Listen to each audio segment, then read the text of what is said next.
Champaign County Association of Realtors for hosting this wonderful event. And thank you to the Community Member Involvement Committee for coming up with this wonderful idea to host and collaborate with the Central Illinois rental property professional to have the Champaign County Board of Review here with us tonight. This, of course, would not be possible without CIRPP Andrew Thames, President.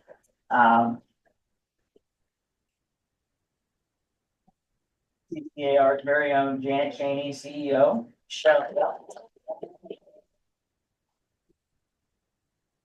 Fitzgerald, Member Engagement and Events Manager. And Gabby Peppers, Customer Service Specialist and Education Coordinator. Without further ado, I'd like to introduce John Bergy, Chairman. Susan Provish, Secretary. And Chris Diana, FOIA Officer. Could you each introduce yourself, please? Okay, well, we go in that order. I'm John Bergy, the Chairman of the Board of Review. I've been on the Board of Review since 2021, and I've been a realtor for the same time. I'm with a Troutman agency. My background in education are in architecture, so I spent the majority of my career doing architectural design, construction management, and some development. So I know constituent components of buildings. All right, Susan. And my name's Susan Provish. I've lived in the community for 52 years. I've been a realtor here for over 30. And this is my 10th year on the Board of Review. It hasn't been a consecutive 10 years, but because it's a political appointment, so sometimes you're on and sometimes you're off, and I'm back. And then basically my background is education and actually ornamental horticulture. So I guess I've just enjoyed working with the people in the community, and this is another way to help people.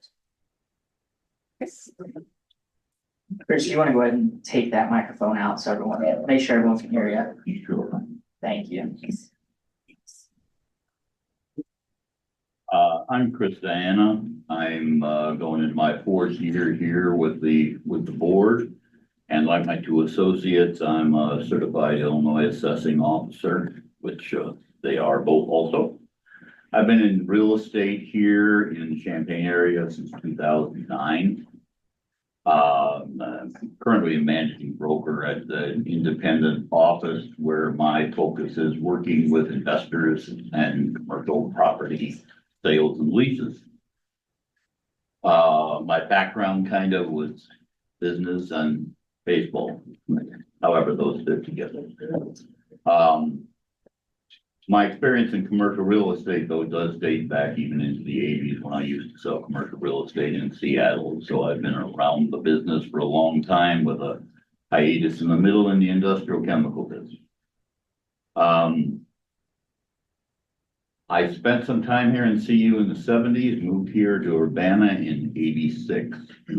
So I've been involved here with Community Development Commission in Urbana for about 30 years. Also spent some stints with the youth hockey and a couple of rounds with scouting and so forth. So my son grew up here. He still lives in Champaign, owns a business in Urbana. My grandson and grew up here, although he and his wife currently live in Hawaii, where the houses cost a lot more, but probably not the taxes. So we'll talk about that more. Well, hopefully we'll all be moving there at one point, Chris. John, we're going to start off with you as the chairman. Could you give us a brief overview of how the property tax system works and the purpose of the Board of Review? Yes. Okay, so the Champaign County Board of Review is the government body responsible for reviewing all property assessments and handling appeals related to property valuation in Champaign County. Your property tax bill begins with the work of your township assessor, and the assessor is responsible for making assessments within their jurisdiction. In Champaign County, there are nearly 80,000 parcels spread throughout 30 townships. Property taxes are levied upon the assessed value of each of those parcels. And the Board of Review certifies all property assessments in the county on a schedule designed to ensure timely tax calculation and billing each year. This is required by state statute. Additionally, the board affirms homestead exemptions. We handle destruction abatements. We correct factual errors related to real property, and we provide updates, or we update the assessment rules with any omitted properties. One of the board's largest duties, and the likely reason you're here, is addressing property assessment complaints. The property assessment complaint period occurs annually from July 1st through September 10th, and the board is tasked with impartially determining full fair market value for each parcel involved in a complaint. Overall, the Champaign County Board of Review is an essential part of the property tax system. We work to ensure that property assessments are fair and accurate, and we provide a mechanism for property owners to challenge and resolve disputes related to their assessments. For submitting property assessment complaints, the Board of Review is a public entity to come to. There are two categories for property assessment complaints: residential and commercial. So my colleagues will give further details on how to address those complaints, and we'll start with Susan Frobish addressing residential complaints. Thank you, John. First, I'd like to start off with a general question. Who can appeal a property tax assessment? So if you're the owner, you can appeal your assessment, or you can have an attorney work on your behalf, or a person who's legally responsible for paying the property taxes. So that could be a property manager in some cases. If it is a property manager, sometimes it's nice to have a letter from the owner saying they're authorized to do this on their behalf. But it doesn't mean I can't decide to file an appeal on Chris's house and he can't do one on mine. So it has to be your home or a house you're responsible for. The other thing is, it's important that we emphasize you start with your assessor. If you have a question about your property, it's a good idea to start with the assessor and have a look at your property record card, because you want to make sure what the card says is actual representation of your property.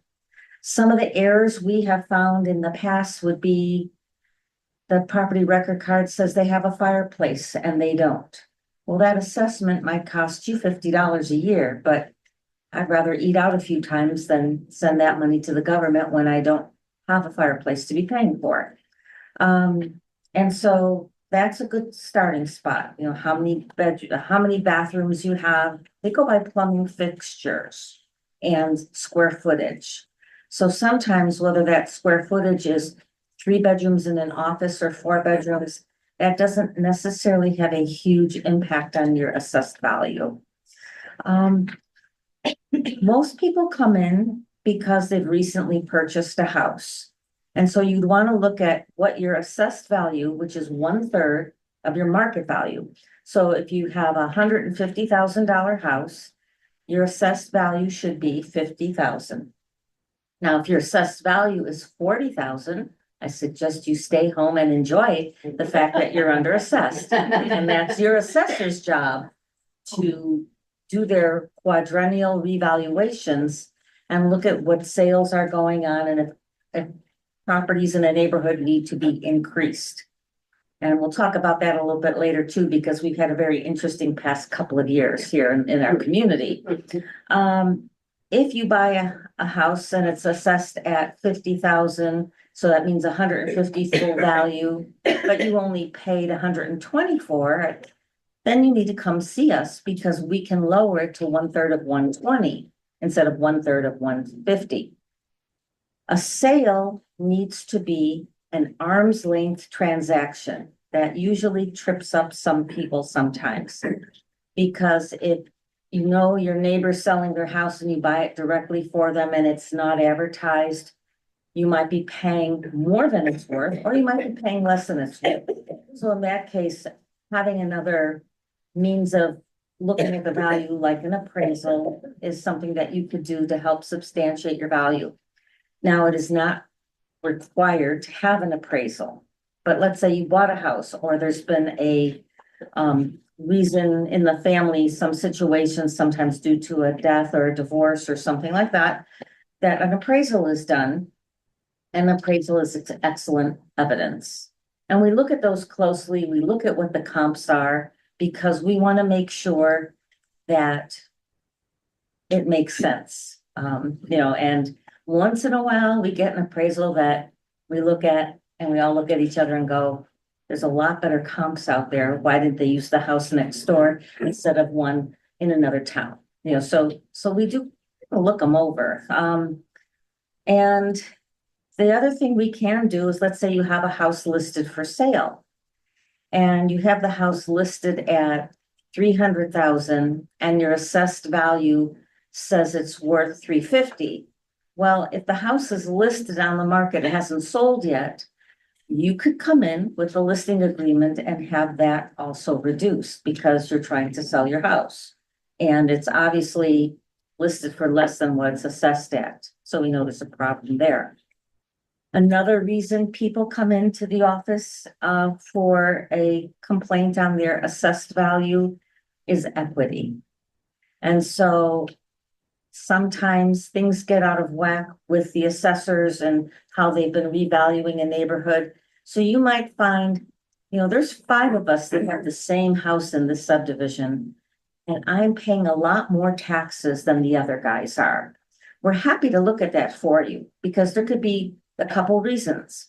Number one, you could be overassessed because somehow you've been there longer than everybody else and you've gotten a lot of multipliers. And that's another thing we can talk about, multipliers. So there's an annual increase in your assessed value, which is based on 3 years of sales average. So lately that multiplier has been doing this, it's been going up. The other reason why you might be paying more and another neighbor who has the same house as you is paying less, they might have more exemptions. They might, you probably all have your homeowner's exemption. They might be over 65. They might be over 65 and have a lower income so they can get the senior freeze. They could be a veteran. They can have disabled exemptions. There's a lot of different things that could affect the assessed value, even though you're the same house. So that's another reason, equity. There's, like when I say talk to your assessor, or even if you just go in and look at your property record card, if you find out that you're being assessed for 3,500 square feet, but you just had your house appraised and, most of you are knowledgeable and know that your house is only 3,000 square feet, that's what we call an error in fact. You don't have to wait for the complaint period to appeal those taxes or that assessment. An error in fact can be corrected. So right now we're paying our 24 tax bill, which is due in 25. You have until the tax sale, which is usually in October. If you discover I'm being assessed for 5 bathrooms, but I only have 3. That is an error that can be corrected now, and a certificate of error can be issued. And it can also be done during the complaint period, but errors can be done pretty much all the time, except you have a deadline of October for last year. So that's another way to check your assessed value. And then I think there's another category of complaint that we don't see, I don't think we've seen in Champaign County. We see more in the Chicago, Collier counties and that area. Is it called a contention of law? And that means you can appeal your assessed value based on a law that you feel isn't applying to you, but it requires a legal brief. An example of something like that might have been like during COVID. There might have been times where something might be assessed and then it might be assessed differently because we had different kinds of restrictions and changes during that time. But that, like I said, we rarely see that contention of law. So that kind of gives you an overview of what people do to appeal, and then to bring in some proof of what the current market value is, because that's what we'll base your assessment on, is 1/3 of current market value. A lot of people come in and they say, well, my taxes are too high. I think there's not a person in this room who doesn't think their taxes are too high, myself included. But it's kind of like a simple equation. Assessment times the tax rate or the tax levy equals your tax bill. We can help you with the assessed side of things. The tax rate has to do with, township and city governments, village governments, and what they're wanting for the various entities that receive those portions of your tax bills. Schools, all those different libraries, a little bit for Parkland. I mean, we all, pay into those different things. So that's, sometimes it might not be your assessed value, but maybe where's that money going and how much is going to those entities could be part of the problem. It's kind of a grand overview. I think we'll pass this to Chris and let him talk a little bit about commercial. Thank you, Susan. Let me just start by asking, how many folks in here either own commercial properties or represent people, have clients who do, et cetera? Good. And sometimes there's more than we think, because a lot of smaller investment properties really are commercial too. We just don't think of them that way sometimes. So basically, what is a commercial property? So it's a land with or without buildings that's zoned and designed for business use. Pretty broad definition. But that also does include high density housing. So we all think of restaurants and office buildings and factories and all of those things as being commercial, but so are most large housing units. Anything 5 units or more is technically considered commercial. It's financed as such, it's zoned as such, etc.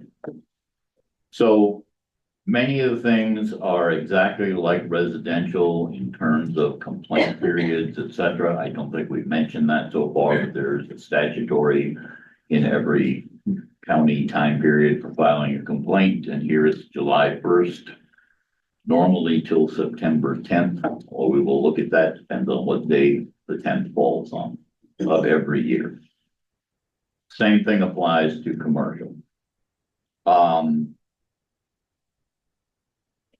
Some things that are different with commercial from residential is the definition of arm's length transactions, a little broader and a little different, because there's a lot of strange ways to transact commercial real estate that might not appear to be arm's length, but because of the way they're marketed, etc., that they're considered to be that.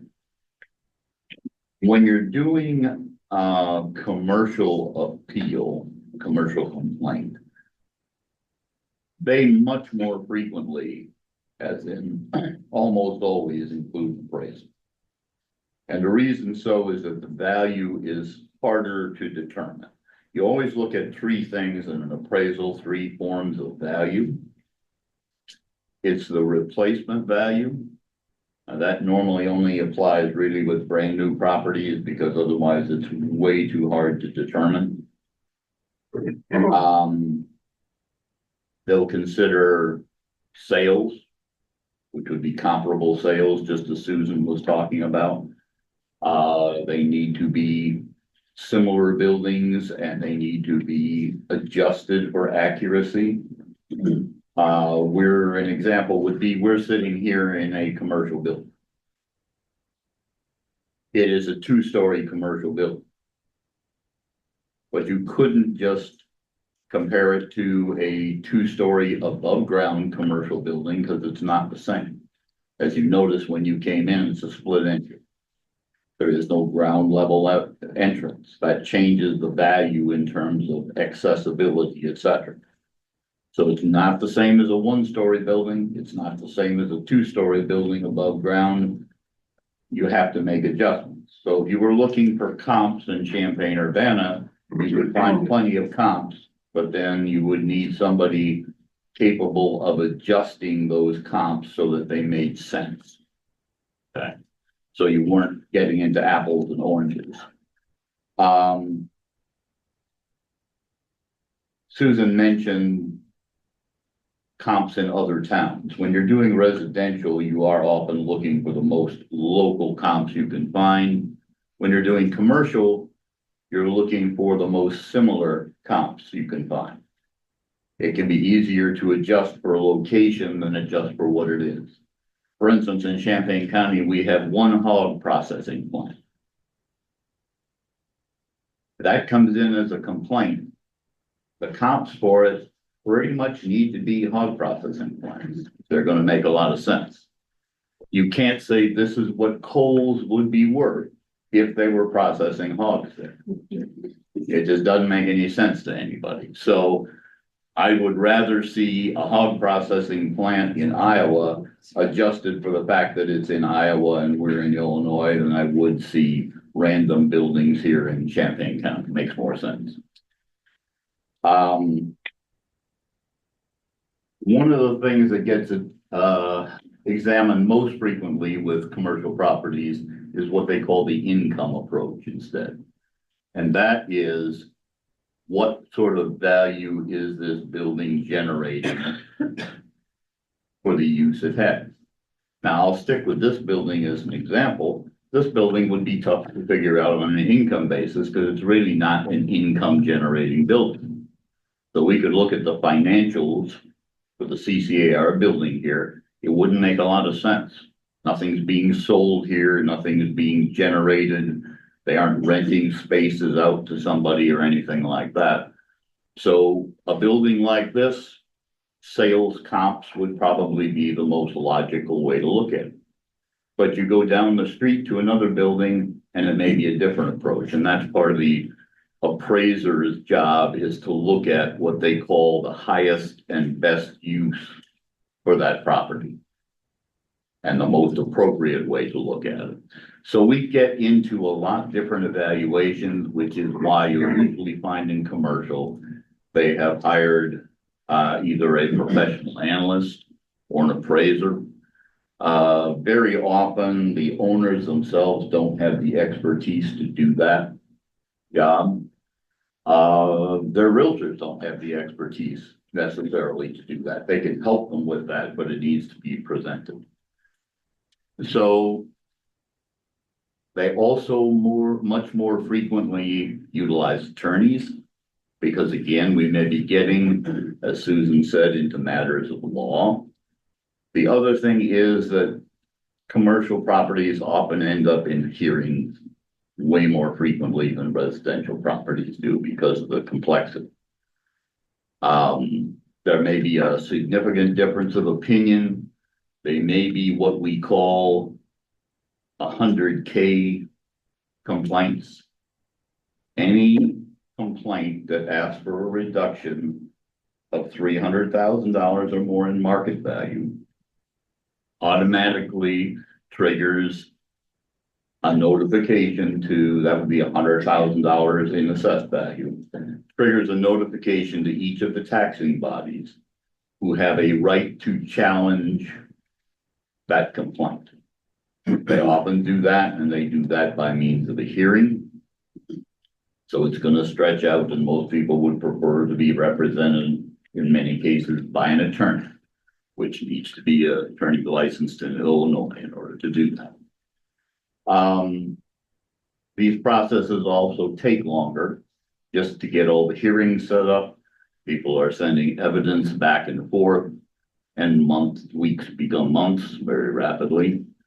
And if people don't like the decision, they have the right to appeal it to what is called PTAB, which means that they don't like our decision. They can take it, either side can take it to Springfield, and then it will go through another long waiting process to be heard there. I got a meeting we were at last month. PTAB said they have a backlog of somewhere around 110,000 cases, I believe. So lots of litigation, all right, 109,000 of them are in the Chicago area, but they're still there to be adjudicated. So, The other state, right? I'll just insert, PTAB is an acronym for Property Tax Appeal Board. So, thank you. Thank you. Yep, And they're in Springfield. And what Chris said about the 100,000 reduction of assessed value, that is also true for residential. If we have a house and they're requesting a reduction of 100,000 of assessed value or over 300 in full value, the school districts and the governmental bodies can intervene on residential as well. right. And we have used to had- see that much We've of had it, that, yeah. but house prices getting to where they are these days, we have seen a few and we will see more of that. So basically, the commercial process is the same, but just think of it as more involved and taking longer and needing a little bit different level of expertise. There are a lot of commercial complaints right now. There probably will be because properties have a tendency, the commercial market is not doing what the residential market is, but their taxation is taking them in the same direction. And so they have a lot of issues with being able to stay solvent in some cases because of that. Office space is suffering. Awesome. Well, thank you guys for that explanation. All right, thanks for coming out, guys. I'm just kidding. Perfect. So, we're gonna open up the floor for questions for anyone in the audience, but as a moderator, I think I'm gonna go ahead and do a soft hitting question to get the board running. Number one, why are my property taxes so high in Champaign County? Oh, my goodness. Okay. Well, we all know Illinois is a high tax state. This is factual. But, you know, this is a question we get often. And that question, when you talk about actual taxes, that's what you need to ask your legislators, the people, the ones who are making the laws and passing the levies, okay? Again, the Board of Review is to find full fair market value upon which your taxes are based. So that's your assessment, which is in Illinois, 1/3 of full fair market value. And if your taxes are high, there's a correlation, obviously, with your assessed value that, if it's higher, you're most likely gonna pay higher taxes. It's imperfect, and I don't think taxes, they rarely drop. Usually they go up. And that's another point, your assessment could go down, and if taxing bodies want a lot of money, tax bill could still go up. But again, yeah, that's a common question, but we deal with your assessment, your assessed value, okay? And if you think you're assessed too highly, we welcome you to come in. You have to substantiate the value, but you are always welcome to make a property assessment complaint. It's a challenge. Okay. Anyone? Two questions. Why is the appeal window only 10 weeks? There's 52 in a year. Oh, that's Oh, a it's a great really good question. question. And actually, Champaign County is much more generous with having a Yes. window from July 1st to September 10th. A lot of jurisdictions limit it to, what is it? 30 days. days after date of publication. Okay, and Yeah. that is because we must keep the tax cycle on time, okay? So adjudicating everyone's complaints have to occur so we can get the taxing books closed so that this county clerk can calculate what the percentages for the taxing buddies are, and the treasurer can send you your tax bill. And that's gotta be on time each year, okay? So like right now, May, everyone's getting their tax bills. Some people have already gotten them, but they are coming out. If we let people appeal at any period, I mean, we wouldn't have a cycle. So again, we took complaints last year for 2024 taxes payable in 2025. And this year in July, we will begin taking property assessment complaints for 2025, which are payable in 2026. So anyone have anything they want to add? Yeah, I just add to that, this year, for instance, and commercial is what stretches it out because of those hearings and so forth I mentioned. This year, we were wrapping up at the end of January with hearings, et cetera. And literally, the Board of County Assessor was kind of knocking on our door about every hour to see, are you done yet? because the clerk was knocking on her door and the treasurer was knocking on his door. It's a whole daisy chain of things where the only reason you're getting your tax bill, not that that's gonna throw you, but the only reason you're getting your tax bill this week or next week is because we were able to wrap it up in January. And if we had run beyond the 10th of September last year, we would still be working on it. So they always just give you a window. And you did say you had a second. Second question, a buyer goes under contract to buy a house for 400,000. You guys are assessing it market value at 270. What can the buyer expect after they close on the house at 400,000? Well, We're assessing it at a market value of 270 and they're buying it at 400. Yeah, They shouldn't expect nothing directly will happen to it. Assessors do not do what they call sales chasing. It is illegal in Illinois to sales chase, so they don't say, aha, this sold for more, I'm gonna raise the assessment.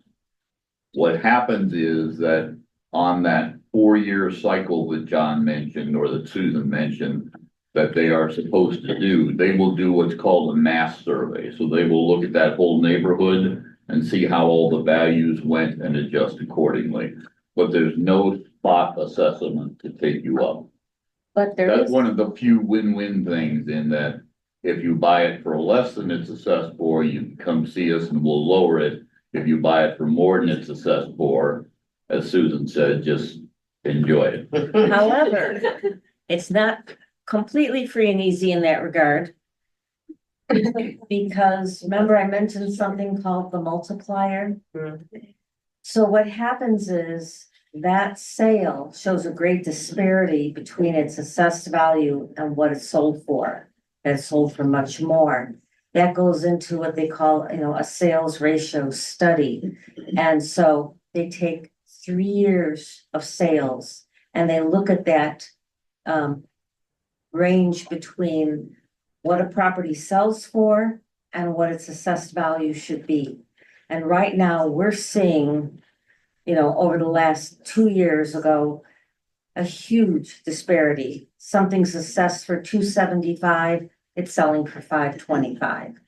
So that means a multiplier is going to be added to that township. So the city of Champaign has its own multiplier. City of Urbana-Cunningham Township has its own multiplier. St. Joe has its own multiplier, each of those 30 townships. And so last year, I think Urbana was 9.6%. I think Rantoul was 12. Yeah, it's 12. 12%. Like 12. So you do nothing and your value jumped up in Rantoul 12%. And so for the houses that are selling way above their assessed value, they needed that bump up. But there's a lot of houses that don't qualify for that. They're not increasing 12% in value in 1 year, and so that is where that disparity, even though they're not going to get an immediate raise, it's called spot assessment, they don't just chase the sale, but it still contributes into a factor. If we went back about 6 years ago, you'd see what we call a factor of 1. Basic math, you multiply something by 1, it stays the same, right? Well, now we're seeing 12%, 10%, 9%, we're seeing these huge numbers. So that kind of means the township assessor really should be looking at certain areas that need to be revalued. And it's not equal across the board. You take any community in this county, and we all know there's certain parts of, we'll just say we're in Champaign right now, we'll use Champaign. There's certain parts of Champaign where values are really increasing. And there's certain parts of Champaign, they're kind of flat or maybe not doing very well at all. Mahomet residential has gone through the roof. I mean, and they're getting a higher multiplier. So But yet raising their taxes too at the same it time. absolutely is. I mean, You're 'cause gonna they're pay. seeing the businesses coming in and they're like, oh, let's raise our residential Yeah. as well with everything coming through. So there's a lot of different things that go into that calculation. So the person buying a house that's full value assessed at 270, buying it for 400, isn't gonna jump to 1/3 of 400. But it's gonna contribute to increases to everybody within that township. And then hopefully within 4 years, the assessor says, okay, this particular neighborhood. Again, I'll use Champaign as an example, Greencroft, you know, people were buying houses for 400,000, tearing them down, building new. Well, the land values there should reflect those kinds of sales, but they don't. And that neighborhoods could be broken down a little more specifically. So when you have a variety within one area, they should be raising, like, for example, campus housing. You know, some of those apartment buildings are way underassessed. And then somebody new comes along and builds something for what, 42 million? And then they say, oh, it's inequitable. I'm being assessed so much more than these other buildings. I mean, it gets into, you know, some pretty touchy arguments. So, you know, it needs to be, campus area should be kind of looked at as one neighborhood, and I think they're going to do that this year. But again, it's kind of a little bit, it's a science, but there's a little bit of an art to it too. Gotcha. John, do you have a response? Are you good?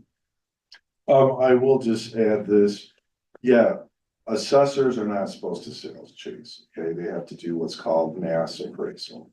The Board of Review, however, can look at sales, so like if you come in and you're like, oh, I paid this for my house, you know, an arm's length transaction's probably the best indicator of value.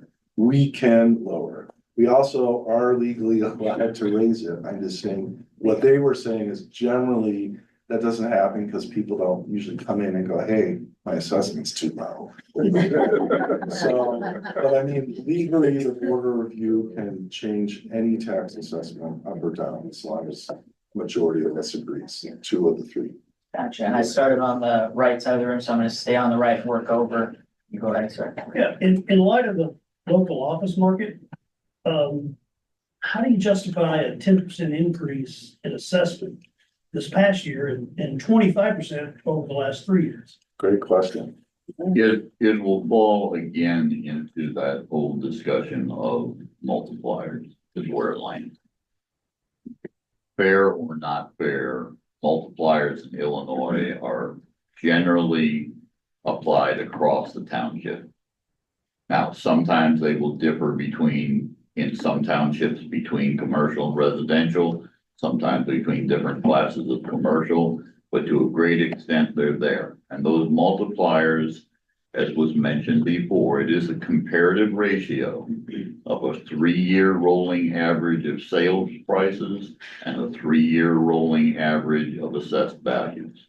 Whatever the difference is, the state says you're running high, you're running low, you need to do a uniform adjustment to get yourself closer. They don't do it all at once. So the reason we've been having a number of them is it's kind of like a wood stove. There's a delayed factor. Prices were going up before, longer than 2 or 3 years ago, prices were going up quite a bit. Once the prices kind of caught up where the full 3-year average was higher prices, then you start seeing the high multipliers. When the prices level off or go down, it's going to take a little while for that to cool off too, until those higher priced years get sort of watered down in that. Now, being a commercial guy, I think commercial needs to be treated completely differently in a lot of areas, but most assessors' offices in Illinois don't have the staff or expertise to be able to really do a deep dive into all manners of commercial, etc. They just aren't staffed that way. Most of them are pretty small offices. You get outside of Champaign, Urbana, most assessors are one person, part-time, not very well paid jobs, and they just do not have the tools and the personnel and so forth to really do a real deep dive into commercial. That probably doesn't make you any happier. You guys look like you used a blanket percentage Yeah. across all commercial. Because our whole portfolio went up. That's correct. That's exactly what Within that happened. township, it's a blanket Right. increase, yeah. And you can come in and make that argument that that's not applicable to your building type, because like you cited office space, it's very soft, you know, in suburban Chicago, it's soft, you know, lots of places it is, or some older retail strip malls, okay? And I agree with you, I think we've We all agree. agreed that building type does matter. When it comes to a market like this where residential is raising the multiplier, you can come in and say, hey, I want this reviewed, my assessment reviewed, because I think it shouldn't go up by 12%. Because I'll just give you an example, the Lex factory in Rantoul. Rantoul's multiplier was like 12.1. Should that big factory go up 12.1%? I can guarantee you their lawyer and the owner said no. So. Yeah, you mind telling me, Sure. let me jump back in here for a second. I think Rantoul is a great example. I think cumulatively, they had a 3-year cumulative multiplier of about 35%.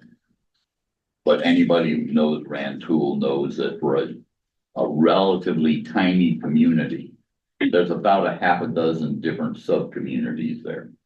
There's the factory stuff on the west side of the freeway. There's all the new commercial that's going in around the athletic center. There's the old commercial downtown. There's residential and a lot of shaky commercial on the east side of town that's closing down. And then there's the base, which is an animal all of its own. All of that is all in place in Rantoul, and Rantoul has one part-time assessor dealing with that and a bunch of surrounding townships. So it doesn't quite get the attention. That's why sometimes, as John is saying, the only way it gets attention is you folks have to bring it to us so we can look at that one situation. Gotcha. Getty, do you still have a question? or- Yeah, I was gonna pivot off of that one. It's when that multiplier does get put on commercial, it's like, so we come to you guys, that's been established, but like do I have to go down with Nash to Springfield and like knock on doors there to get change in order for that to not occur so long? Because it affects investors. That's a like, great local- question as well. local investors under. Okay, again, yes, legislators, if you think it is unfair, the taxing process, you know, they need to have a bill, proposed legislation. I mean, I hear that a lot of times from attorneys, okay, so like Walgreens attorney, we deal with him every year. You know, he'll just say, somebody's gotta do a class action suit and redefine the multipliers and how they are applied to certain building types. And I think, you know, I'm like, hey, somebody, you know, go for it. I mean, what can I say? You know, but I mean, that is certainly an issue, especially in a market like this when they are being affected by residential sales so Yeah. much. We will be perfectly willing to hold your peer. Go for it. And it's difficult when this happens because you're gonna be proactive. You see this happening with your properties or properties you're related to, you're gonna come to us. But what about all the other people out there who don't know to do this? And they're just getting these multipliers stacked on and putting their values way out of whack. I mean, that's where we're hoping that talking to all of you and you talk to your clients and friends and neighbors and whoever, say, you know, is you should look into this and go to the board of review or talk to your local assessor. Assessors can make, township assessors can make changes too. But, you know, that's why I think this is so important, because when you get these blanket increases that aren't necessarily fair in every category, but they're applied evenly, it's not right, and I wish we could change it. Right, and again, you have to come to us, right? I mean, because we can't actively go out and reassess everything, you know, but we definitely see there are issues and problems. Gotcha. I'm gonna bounce to the other side of the room. I just have a quick question, and I'm new to all of this, so please forgive me if you've already covered it or it's a ridiculous question, but. I mean, let's piggyback off of Rantoul. You saw a 10.1, 9.1, 12.1% increase in property taxes. Assessment, yeah. But with that being said too, I mean, when you're looking at demographics and you're looking at, median income. Is that a relevant, like, addition into how your multipliers are Okay. contracting? Again, we are charged with finding full fair market value impartially of all parcels in Champaign County. So that is an issue you can take up with your town fathers and mothers and legislators. But we are charged with finding full fair market value. I mean, impartially doing that. So we can't favor a taxpayer, we can't favor a taxing body. Okay, But you're right, I mean, we did have an example of a woman who came in from Rantoul. And with her assessment going up, which taxes are correlated with, she felt, I'm not gonna be able to make my mortgage payment because her insurance went up. Everyone knows how much insurance has gone up and average increase of And- 8%. exactly, and what hers being held for taxes has gone up, so. Yeah, and at 12.1. She was basically close to, moral hazard of losing her house, so I feel really badly about that. And just to piggyback off of that, like tax assessments, and like Rachel, you spoke, they have a part-time assessor. And it's based off of the sales in Sales And then ratio study, so they Compared to do the comparison to a everything else. statistical sampling. So if they raise their sales in Rantoul, let's just say by 400,000, their multiplier is going to go up on their real estate tax. Or their, not real estate tax, but their, the tax assessment, Your properties are selling Property for more, itself. the assessment. right? So until we hit recession, we're gonna continue to go up. Or Evan. until the assessor. And the current assessor, I think, has a little bit of a hole to take himself out of. Because there was an assessor before him for many, many years. And I think he kind of just let things ride on the multipliers and didn't really do any area neighborhood reassessments. Okay, So the assessments are really low in most cases. And so what happens is now that properties are selling for more, that gap is what's making that multiplier.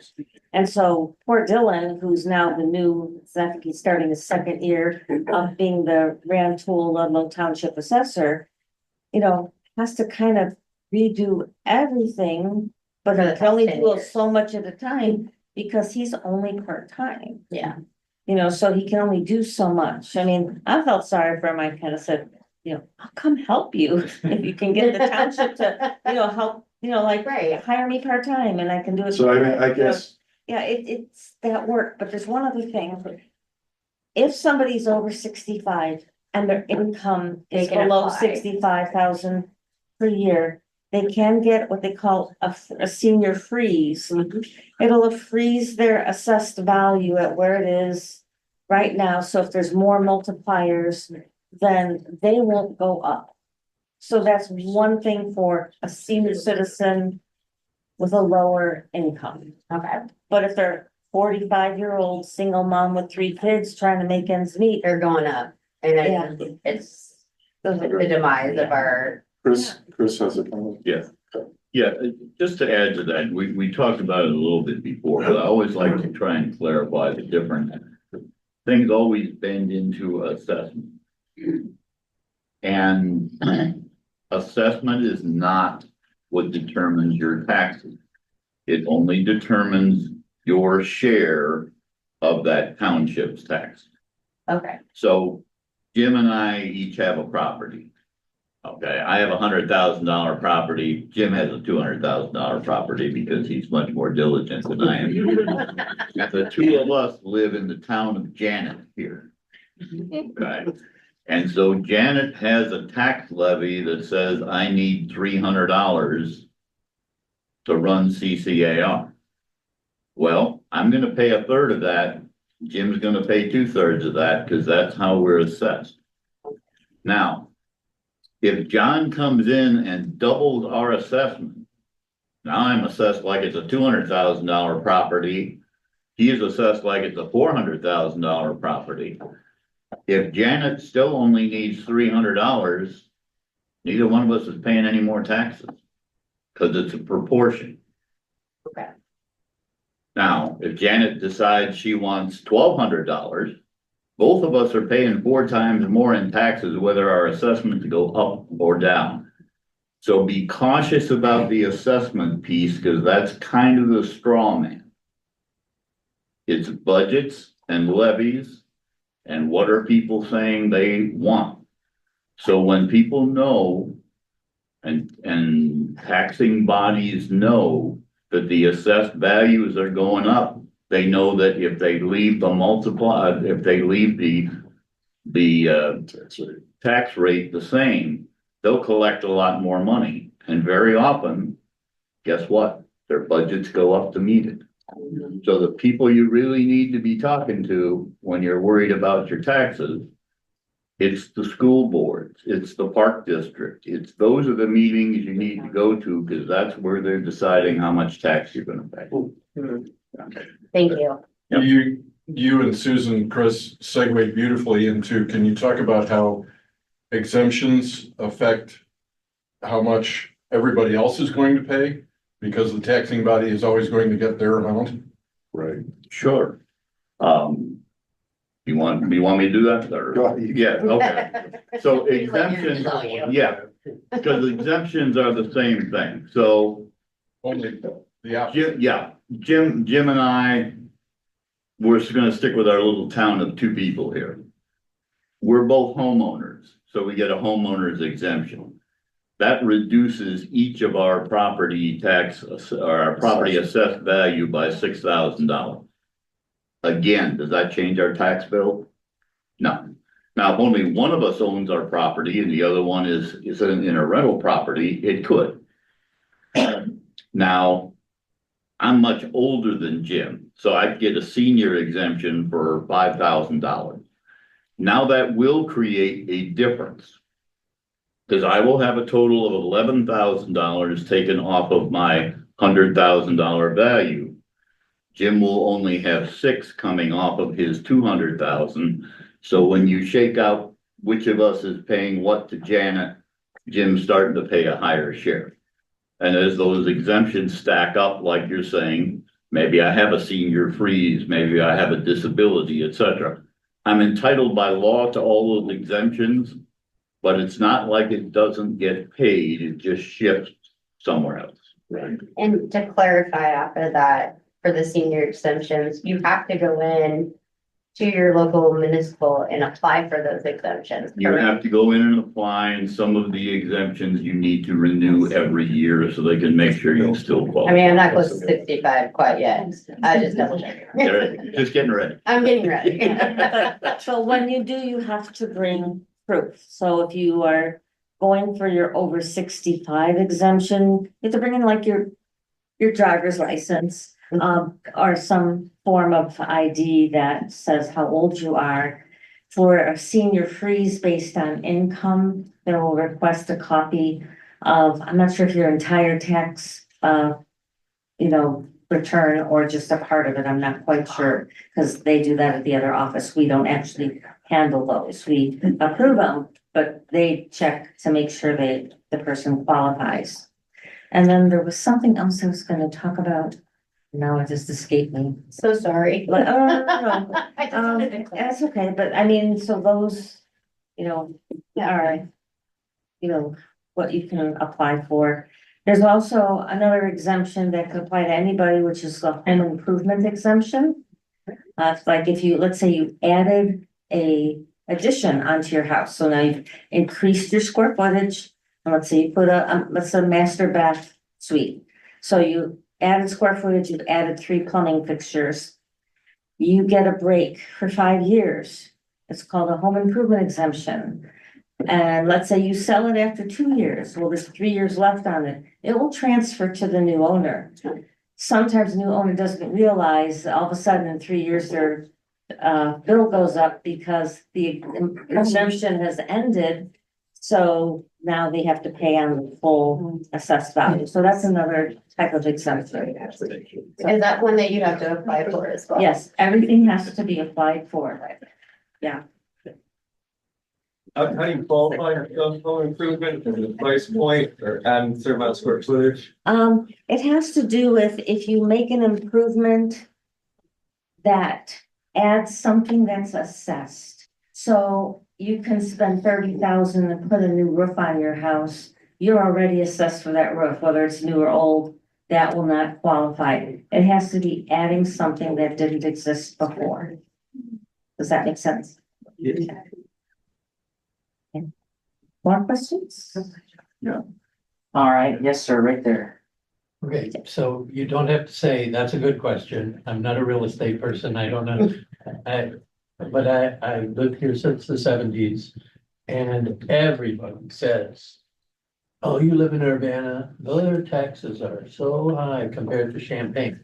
I understand that it's not the assessment and all of that sort of stuff. Can you just specifically, Susan, tell me specifically why are my taxes in Urbana higher than in Champaign? Is it the levies from which agencies am I being assessed or being levied more money? I believe that, well, they're not as far apart as they used to be, number one, don't make you feel any better. But we are still higher than Champaign, but maybe not as higher than Mahomet anymore, I'm not sure. But, they need to build a few more schools, their population's increasing. But the reason would be is to the different taxing bodies asking for certain amounts of money. I think that the majority of our tax bill is really the school system. Okay. And I think that we just would have to look comparatively at, compared to a Champaign tax bill versus Urbana tax bill, or like Cunningham I Township tried to versus do city. that, but it didn't look that far apart. I mean, it was, maybe it's I getting think it's closer. because we're not that far apart anymore. But there's no secret sauce somewhere that I don't understand that's. I don't think so. You're a pretty smart guy, Jeff. But I will peek into that. I'll look into that, Can I see if ask I can one figure it out. other ignorant question? There's no ignorant What question. does sales tax have to do with any of this? Is that just means that the city is bringing in more revenue and so perhaps these taxing bodies wouldn't be requesting as much money? Is that the effect of increased sales because of increased business? Well, sales tax has no effect on your assessed value Right, and your tax bill. That said, yes, increasing sales tax brings more money into the municipality. But it seems like there's never enough for the municipalities, and if they can get more any way, shape, or form, they're going to request it until those who live in that municipality say, like if it's something we can vote on and we say no, or depends on what, So theoretically, ignorantly, if there was more sales revenue coming into a city, Champaign or Urbana, that should help the city portion of the tax bill, i.e., not necessarily, but I mean, if the money's coming in, it's not going into the school district and the park district, it's going into the Right. city. You just- And so therefore, they would, municipality. okay, all right. Well, winding back, let's say 20 years ago, Urbana was not very welcoming to business. And That's a Champaign, cruel statement. Oh my God, how could you say that? my tax bill says it.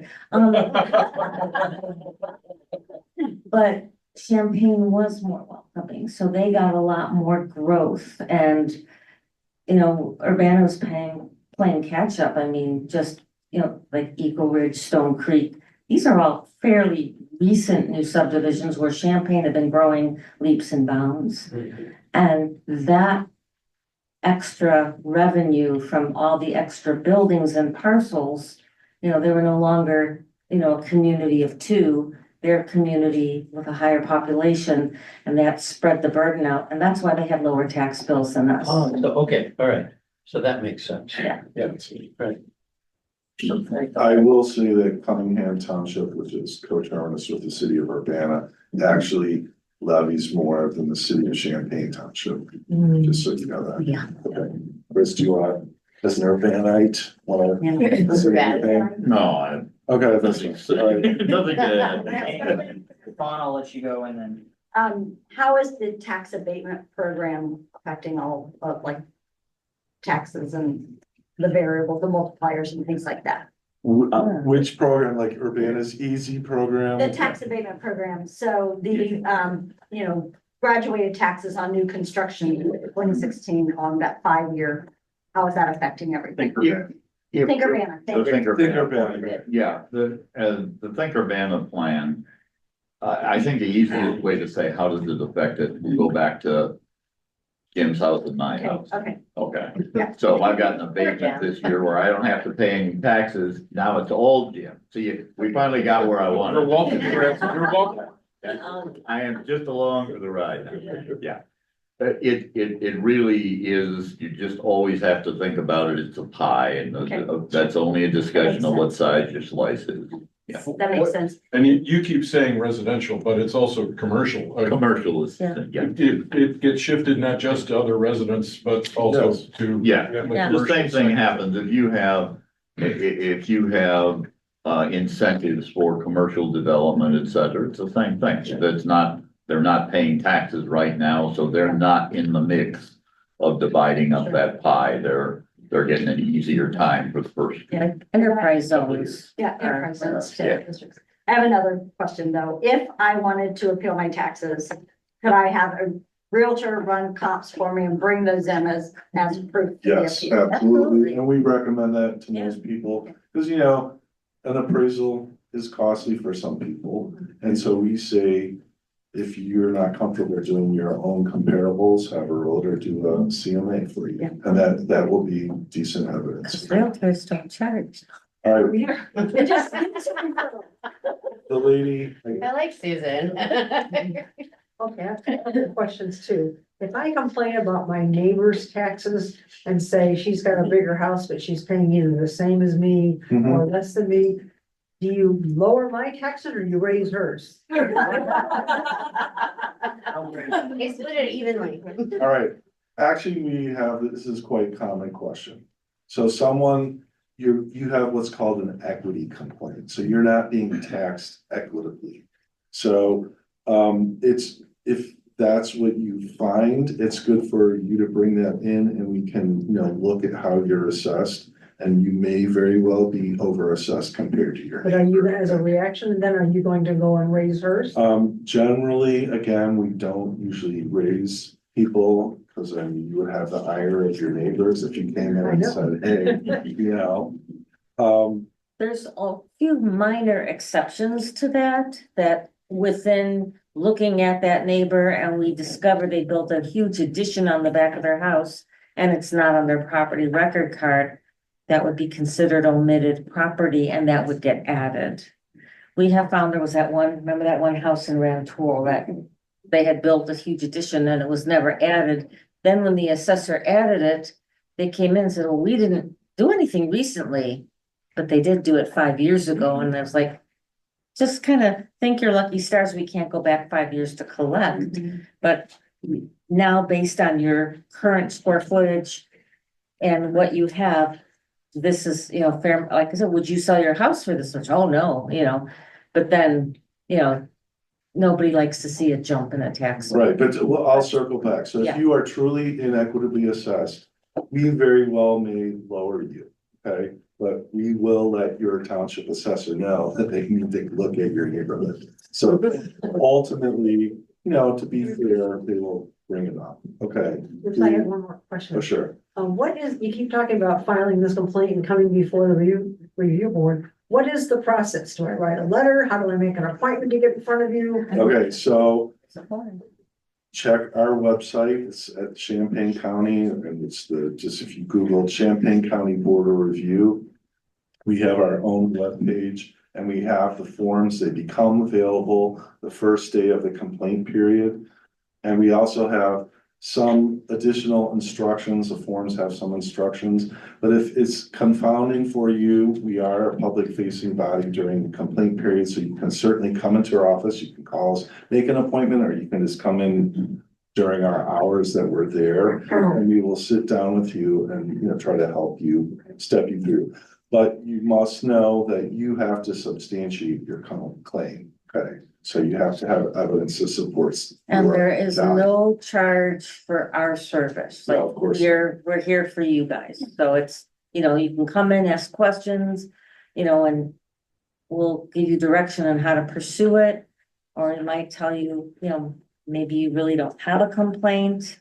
And, but we'll be honest and tell you, because we're, like John has said, we're charged for finding full fair market value of a property.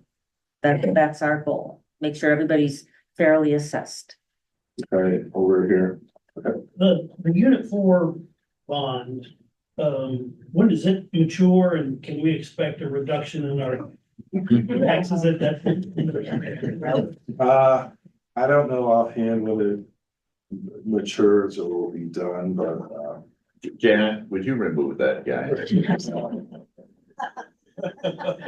my guess is things rarely, retract back to place, so.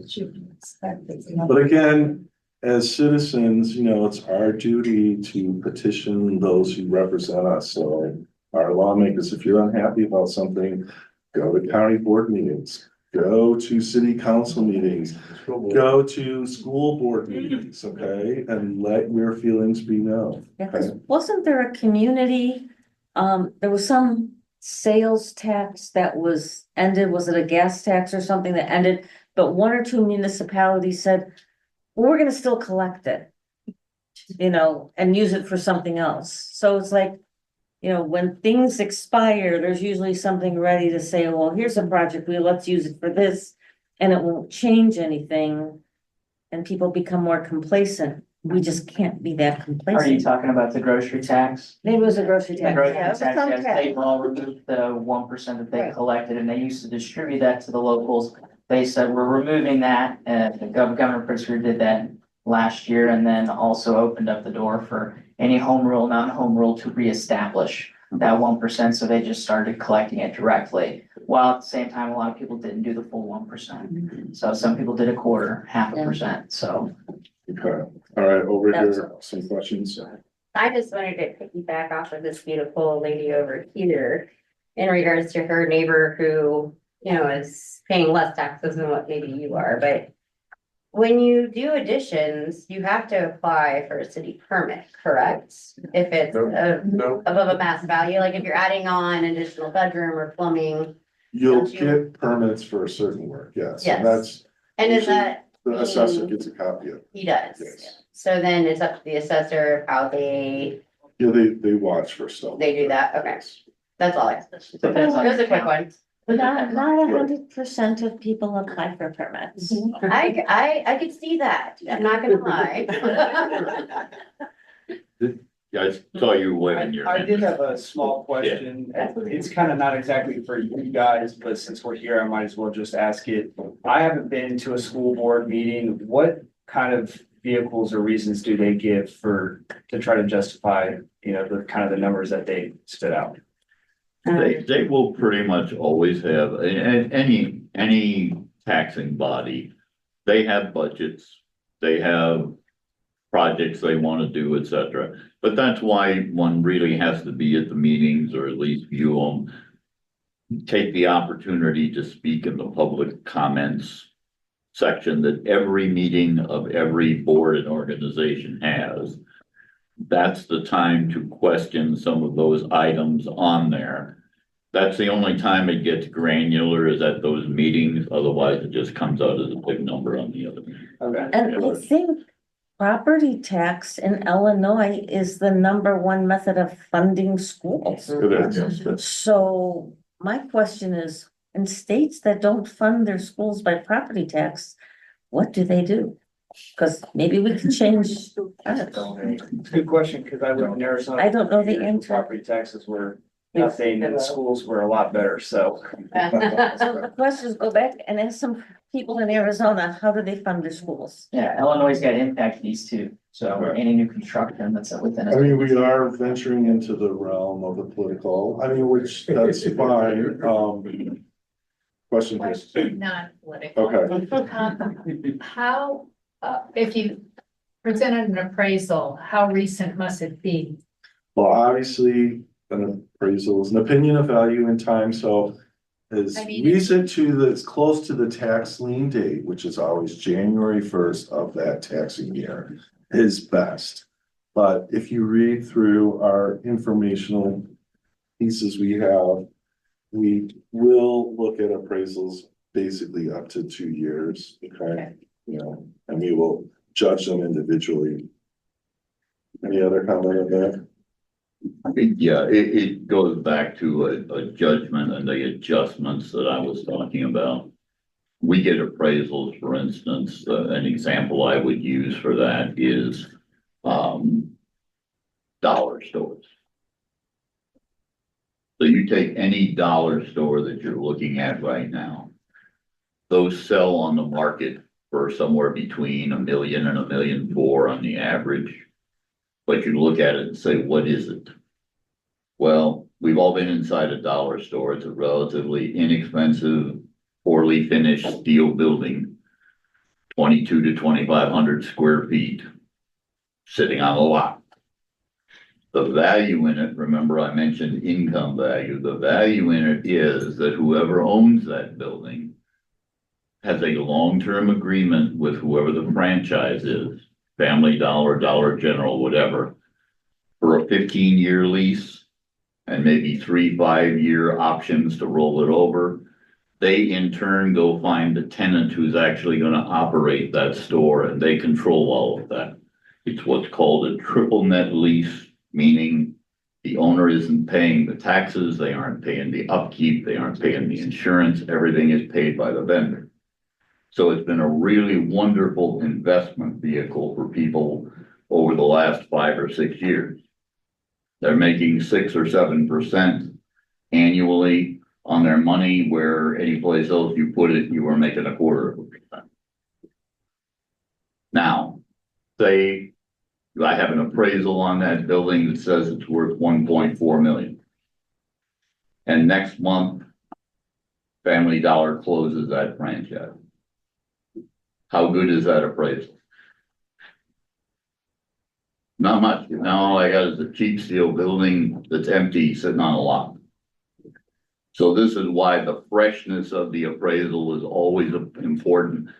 It doesn't change as much with our houses, but especially in commercial, they need to be pretty current and make sense.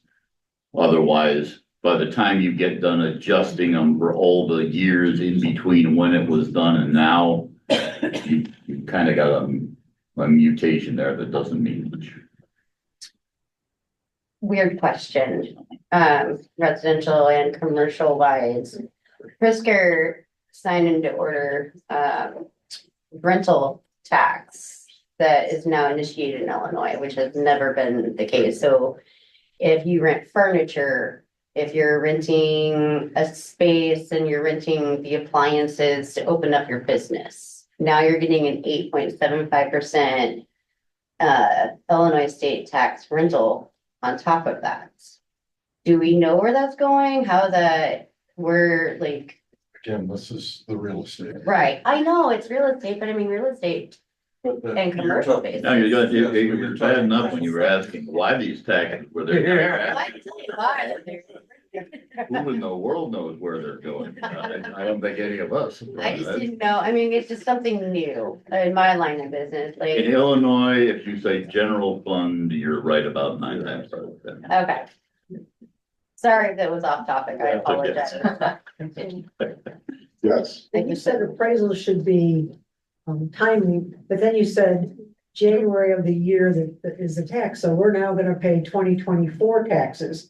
Am I looking for what house prices were in January of 24? Yeah, if last year you were appealing your 2024 I assessment. mean, it just Yeah. But came we're not going backwards. Remember, we pay taxes in arrears. right? So this tax bill you pay in 2025 was for your assessment in But 2024. if I'm trying to show comps, do I look at what houses in my neighborhood were selling for in 24? 2025 for, like, if you're gonna make a tax complaint from here on out, it would be 2025, and then every subsequent year. But I Like, think- you make it for that year. I think the question is. The tax bill we just received, I just got an email a few days ago, Yes, is for 2024's taxes, so Right. that's what she would be appealing. no, Okay, it's done. It's done. You gotta pay those, okay? okay, so that's It- done. The current tax bill is, it's It's too the late assessment unless that- there's so the an, assessment that comes out in the paper, that is like, this is. It comes out like around July something. July. Yes, that is what you would have That the is what you would opportunity. appeal before the next year's. Right, due date. yeah, and you have until September 10th to make that. Okay. yeah, right. the only way to appeal a 24 assessment now, you get your tax bill and you're like, oh my gosh. This seems really high and, you know, you look at the assessed value and you have, you know, they'll say what the fair market value is at the top of your tax bill, it'll show. And if you say, I couldn't sell my house for that, and you're assessed higher, then I encourage you to go to your assessor and look at the property record card and make sure everything's correct. If it's an error in fact, it's not an opinion of value of something, but it's truly like, it says I have 2,500 square feet, I only have 2,000. It says I have 5 bathrooms, but I only have 3. That can be corrected before October. You would get a certificate of error, and you still have to pay your tax bill on time, but you'll get a refund.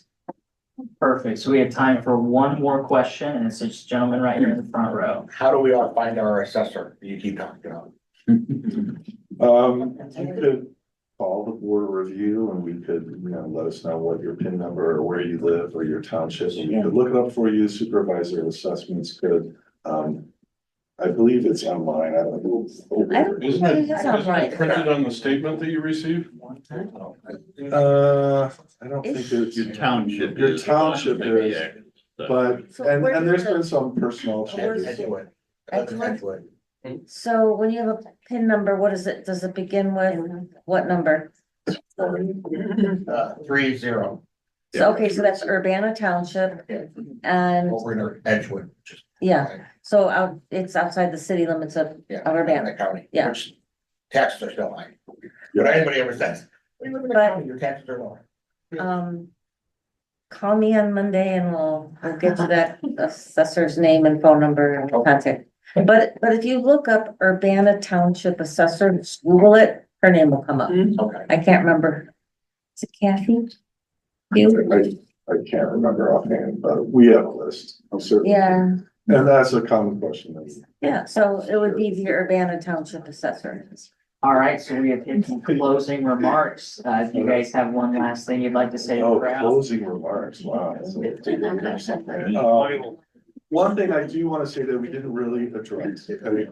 So this is like a factual error. If you have an involuntary destruction, you have a fire, tornado damage or something, you can always come into us and we can abate the value of that real property. If you have a voluntary destruction, let's just say you tore down your junky garage, and you don't want to get taxed for it, because it's gone, then you also have to fill out a form and then we can abate that. Okay, so that's just something we didn't talk about earlier, we should be aware of.